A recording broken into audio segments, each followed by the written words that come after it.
अस्सलाम वालेकुम dear students.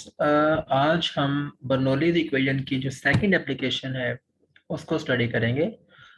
Last time हमने फर्स्ट एप्लीकेशन की थी जिसको हमने डिटेल से देखा था कि जो रिलेशन आया था हमारे पास वो भी डिराइव किया था और उसके बाद हमने उसके कुछ कंक्लूजन से वो भी डिस्कस किए थे। तो आज भी हम उसका रिलेशन डिराइव करते हैं एक इसका नाम है relation between speed and pressure of the fluid. यानी कि इस टॉपिक में हम दो चीज़ों के दरमियान कोई रिलेशन बनाएंगे, एक तो स्पीड होगी और उस फ्लूइड की, और एक वो फ्लूइड जो प्रेशर एग्जर्ट करेगा उन दोनों के दरमियान। इसकी जो स्टेटमेंट है, स्टेटमेंट कह लें आप इसको, कि वो ये कह रहे हैं कि where the speed is high the pressure will be low. जहाँ पे स्पीड ज़्यादा होगी फ्लूइड की वहाँ पे प्रेशर क्या होगा, लो होगा। तो ये इसकी जो है ना स्टेटमेंट है, इसको हमने प्रूव करना है। तो आप देखें कि यहाँ पे मैं एक पाइप कंसिडर कर लेता हूँ। ये पाइप है और हॉरिजॉन्टल पाइप है एक। इस पाइप का एक पॉइंट ए है और एक पॉइंट यहाँ पे बी कंसिडर मैंने किया है। आप देखें ए पॉइंट के ऊपर जो पाइप है वो उसका एरिया ज्यादा है और बी के ऊपर इस पाइप का एरिया क्या है, कम है। तो ये जो आपको नजर आ रहे हैं बॉल्स, ये बेसिकली प्रेशर गेजेस हैं। प्रेशर गेज होती है ऐसी डिवाइस है जो प्रेशर को मेजर करने के लिए लगाई जाती है। तो मैंने इस ए पॉइंट के ऊपर, बी पॉइंट के ऊपर और सी, तीनों पॉइंट्स के ऊपर प्रेशर गेज लगा दी हुई है। यहाँ पे ना सी पॉइंट को डिस्कस नहीं करेंगे हम, ए और बी को ही करेंगे, क्योंकि सी और ए जो है वो ऑलमोस्ट आप देख लें कि ये सेम हाइट के ऊपर है। तो जो प्रेशर यहाँ पे होगा वो सी के ऊपर भी वही सेम होगा। तो मैं यहाँ पे ए और बी दो पॉइंट्स को ही डिस्कस हम करेंगे। अच्छा, एक बात, ये आगे मूव करने से पहले एक बात आप जो है ना उसको आपके लिए क्वेश्चन है कि जिस तरह अगर आपने अपने घर में गमलों को अगर पानी देना हो तो आप क्या करते हैं, पाइप लेके पानी वाला उसको आगे से दबा देते हैं, पिंच कर देते हैं। तो अब उस पाइप में से निकलने वाला जो पानी है उसकी वेलोसिटी इंक्रीज कर जाती है। अब कुछ लोग ये कहते हैं कि पानी ज्यादा स्पीड से जा रहा है और कुछ ये कह रहे होते हैं कि पानी ज्यादा प्रेशर से जा रहा है।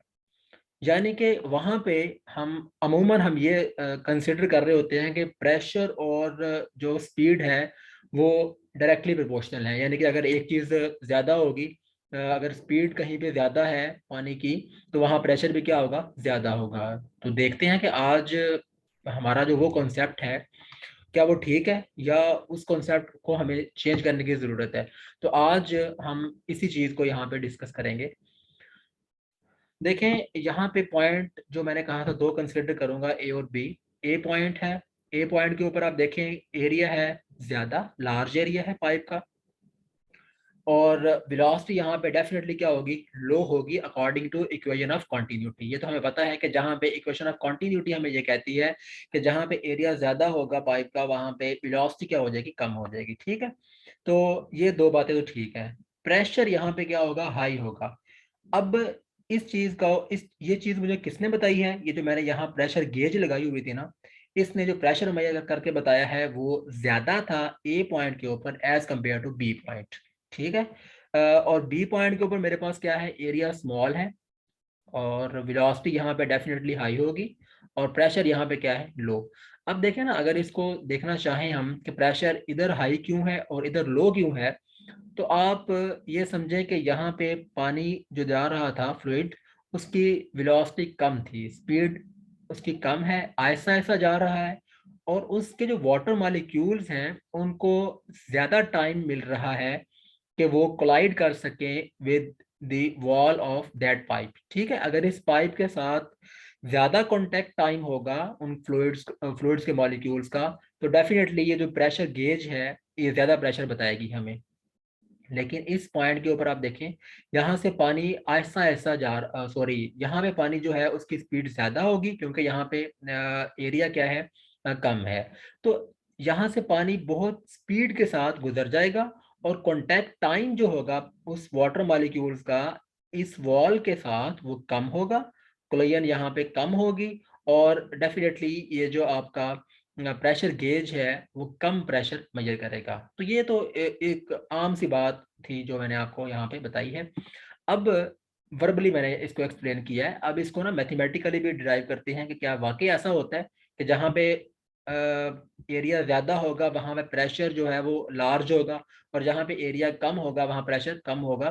तो इस चीज़ को हम मैथमेटिकली भी जो है वो प्रूव करते हैं। चूंकि ये बर्नौली इक्वेशन की डेफिनेटली एप्लीकेशन है, तो फिर हम बर्नौली इक्वेशन से स्टार्ट करेंगे जैसे हमने लास्ट टाइम किया था। तो मैंने क्या किया है, मैंने बर्नौली इक्वेशन ही लिखी है। वहां पे थी P1 plus 1/2 raw V1 square raw GH1। तो यहाँ पे 1 की बजाय मैंने A लिख दिया है और 2 की बजाय B लिख दिया है। ऐसा क्यों है? क्योंकि मैंने यहाँ पे 2 पॉइंट कंसिडर किए हैं, एक A है और दूसरा क्या है, B। तो इसलिए आपने जहां जहां 1 था बर्नौली इक्वेशन में, यहाँ आपने A और B यूज कर लेने हैं। अच्छा, इसको मैंने इक्वेशन 1 का नाम दे दिया है। आप यहाँ पे नोट करें कि पी ए जो है प्रेशर है वाटर का एट पॉइंट ए। ये ए पॉइंट है जो यहाँ पे जो प्रेशर एग्जर्ट कर रहा होगा फ्लूइड, उसको मैंने पी ए का नाम दे दिया है। जो इधर कर रहा होगा प्रेशर एग्जर्ट उसको मैंने वाटर, उसको मैंने पी बी का नाम दे दिया है। और इसी तरह से वेलोसिटी भी है, उसको भी हम देख लेते हैं कि यहाँ पे वी ए जो होगा स्पीड होगी वाटर की एट ए पॉइंट, और जो वी बी होगी वो speed of water at B point होगी। So, ये ए और ये बी। और रॉ यहाँ पे डेंसिटी है वाटर की। तो ये चीज़ें तो थी जो आपने एक्सप्लेन करने के लिए लिख लेनी है वर्डिंग में। अब आपके पास क्या है कि जो पाइप है ये है हॉरिजॉन्टल सिस्टम है, यानी कि पाइप को हमने हॉरिजॉन्टली रखा हुआ है अर्थ के ऊपर। तो बिल्कुल ऐसा ये नहीं समझना आपने कि जिस तरह टैंक था हमारे पास फर्स्ट एप्लीकेशन में, उसमें टैंक था, टैंक के अंदर जो वाटर था वो डिफरेंट हाइट के ऊपर था, ठीक है। तो उसकी हाइट को हमने H1 H2 का नाम दिया था। लेकिन इस जो वाटर है, क्योंकि ये हॉरिजॉन्टल है, सिर्फ इसका क्रॉस सेक्शन एरिया यहाँ पे ज्यादा है, यहाँ से कम है। ग्राउंड से इस वाटर की सपोज कर ले कि यहाँ से जो स्ट्रीम जा रही थी वाटर की, कि जहाँ पे मेरा पॉइंटर है, यहाँ पे इस पॉइंट के ऊपर वाटर की height from the ground level, और इस पॉइंट के ऊपर जो बी पॉइंट है, या इसके यानी कि एवरेज जो होगी, एवरेज जो डिस्टेंस है इनका बी पॉइंट का, वो हमारे पास क्या रहेगा, सेम रहेगा। H1 यानी कि HA और HB दोनों हमारे पास क्या हो जाएंगी, इक्वल हो जाएंगी in case of horizontal pipe system. तो फिर हम HA और HB को इक्वल यहाँ पे कंसीडर करके इक्वेशन 1 को वापस ले आते हैं।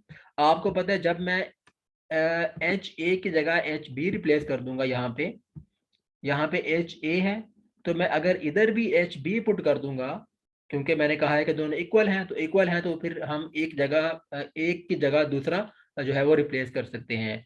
तो यहाँ भी रॉ जी एच बी आ जाएगा, और रॉ जी एच बी ये वाला और इस तरफ वाला रॉ जी एच बी आपस में क्या हो जाएंगे, कैंसिल। यानी कि एक टर्म हमारे पास यहाँ से कैंसिल आउट हो जाएगी, और दो टर्म्स यहाँ पे हमारे पास बच जाएंगी, वो मैंने यहाँ पे राइट कर ली हुई है। देखें, P A plus 1/2 rho V A square equal है P B plus 1/2 rho V B square. तो ये इस तरह से इक्वेशन हमारे पास रिड्यूस हो चुकी है।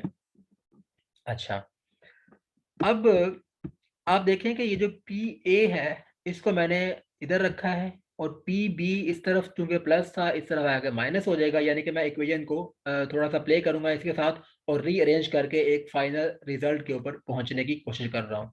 तो ये मेरे पास आ जाएगा 1/2 रॉ वी बी स्क्वायर। इस तरफ जो था 1/2 रॉ वी ए स्क्वायर था, ये प्लस था, तो इधर आके ये क्या हो गया, माइनस। अब आप देख लें यहाँ से रॉ 1/2 रॉ कॉमन आ रहा है, तो कॉमन ले लें, V B square minus V A square, और इधर P A minus P B आ जाता है। ये इक्वेशन नंबर 2 आ गई। अब ये जो इक्वेशन नंबर 2 है हमारे पास, ये फाइनल रिजल्ट है, लेकिन थोड़ी सी डिस्कशन के लिए हम कंसिडर कर लेते हैं कोई कुछ वैल्यूज जो कि बुक में भी लिखी हुई हैं, कि हम एज्यूम कर लेंगे कि जो डेंसिटी है वाटर की, ये वाटर की डेंसिटी 1000 किलोग्राम पर मीटर क्यूब होती है। तो वो हमने यहाँ पे वो ले लेनी है, यानी कि रॉ की जगह मैं 1000 किलोग्राम मीटर पर क्यूब पुट करूंगा। वी ए जो वेलोसिटी होगी ए में से वाटर की, वो सपोज कर लें कि वो 0.20 मीटर पर सेकंड है। यानी कि मैं ये कह रहा हूँ कि यहाँ से जो वाटर फ्लो कर रहा होगा उसकी स्पीड कम होगी और वो होगी, सपोज की है मैंने, एक सपोज वैल्यू ली है 0.20 मीटर पर सेकंड, और जो बी पॉइंट के ऊपर वाटर फ्लो कर रहा होगा उसकी स्पीड को कंसिडर मैंने कर लिया है कि वो 2.0 मीटर पर सेकंड है, और होनी भी चाहिए, ज्यादा होनी चाहिए क्योंकि यहाँ पे एरिया कम है। अच्छा, अब इन वैल्यूज को करते हैं रिप्लेस इक्वेशन नंबर 2 में और देखते हैं हमारे पास रिजल्ट क्या आता है। ये वी बी वी ए और रॉ की वैल्यूज यहाँ पे पुट करते हैं इक्वेशन नंबर 2 में, और इस सब को जब आप सिंप्लीफाई करेंगे तो आपके पास रिजल्ट आएगा 1980 न्यूटन मीटर स्क्वायर। ठीक है, तो ये हमारे पास प्रेशर का जो डिफरेंस है वो इतना आ जाता है। अब ये चीज हमें क्या बता रही है, इससे हमें रिजल्ट यहाँ से क्या मिलता है वो हमने बेसिकली यहाँ पे देखना है। अब देखें, P A minus P B का जो रिजल्ट आ रहा है ना वो है पॉजिटिव वैल्यू, एक पॉजिटिव वैल्यू है ना, ये 1980 जो है ये पॉजिटिव वैल्यू है, यहाँ प्लस का साइन है जहाँ पे साइन नहीं है कोई भी। अच्छा, अब ये पॉजिटिव साइन अगर पॉजिटिव है ये वैल्यू, तो इसका मतलब है हमें किसी ग्रेटर वैल्यू में से स्मॉलर वैल्यू माइनस की है हमने, तब ही तो हमारे पास पॉजिटिव वैल्यू आई है। ठीक है ना, यानी कि अगर हमने कोई सपोज कर ले, मैं सपोज कर लेता हूँ कि पी ए मेरे पास 10 था, 10 और ये 5 है पी बी सपोज, तो फिर मैं 10 में से 5 निकालूंगा तो मेरे पास प्लस का 5 आएगा, यानी कि पॉजिटिव वैल्यू आएगी। अगर मैं इसको इसी चीज को उल्टा दूं, रिवर्स कर दूं, मैं कहता हूँ जी ये मेरे पास छोटी वैल्यू थी पी ए की, मैं इसको 5 ले लेता हूँ और इसको मैं 10 ले लेता हूँ, तो 5 माइनस 10 करेंगे तो कोई नेगेटिव वैल्यू होनी चाहिए। इसका मतलब ये हुआ कि ये बात बिल्कुल ठीक है कि हमने जो दो वैल्यूज का अगर डिफरेंस जो है यानी कि वो पॉजिटिव वैल्यू आ रही है, तो इसका ये अंडरस्टूड बात है कि पहली वैल्यू जो होगी वो ज्यादा होगी, बड़ी होगी, दूसरी वैल्यू छोटी होगी, बड़ी में से छोटी वैल्यू माइनस करेंगे तो हमारे पास क्या आएगी, एक पॉजिटिव वैल्यू आ जाएगी। तो बिल्कुल फिर ये वही शो कर रहा है कि यहाँ पे ए वाले पॉइंट के ऊपर प्रेशर को ज्यादा होना पड़ेगा और बी वाले के ऊपर प्रेशर कम होना पड़ेगा, तब हमारे पास एक पॉजिटिव वैल्यू आएगी।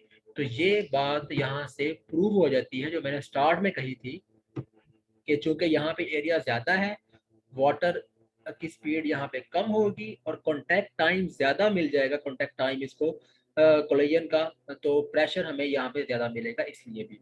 तो ये वर्बली मैंने कहा था, तो अब हमारे पास ये बात जो है वो निकल के भी सामने आ रही है कि वाकई वो बात जो की थी वो ठीक थी।